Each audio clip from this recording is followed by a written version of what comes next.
कसा वेळ लागलाय दरवाजा काढायला? जरा दम पडते की नाही आणि कुठं तोंडवर करून हिंडाला?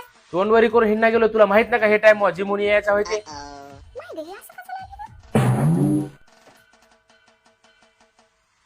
काय आहे तुला माहित नाही का मी जिमून आल्या थंडगार पाण्याने आंघोळ करतो ते? फ्रीज मध्ये पाणी का ठेवलं नाही आंघोळीला?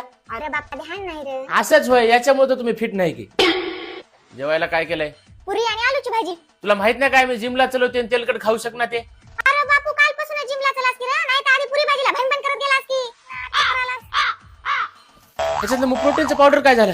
प्रोटीनचं पावडर होतं, मला वाटलं गव्हाचं पीठ घेऊन मी सकाळी चपात्या केलो. हट. ए तुला माहिती आहे की नाही की आपल्या बाजूच्या आगल्याबाईच्या पोराला नोकरी लागली आणि ते म्हणले तुमचा सचिन काय करते? मग तू द्यायला म्हणाव की मो पोरग जिम मारते जिम. भाकऱ्या उष्ट्या जिमना काय पोट भरते काय काम धंद्याचं बघ, अशा कोण पोरगी देईल तुला? ए जाय की खाली जाऊन एक 5 रुपयाची कोथिंबीर आण जा बरं. मी कोथिंबीर आणू? कोथिंबीर आणण्यासाठी जिम लावली काय मी? काय तोंड्या काय म्हणलं की जिम करालो 1.5 दिवसात जिमला जाणं नाही, थोबाडवरी करून काकात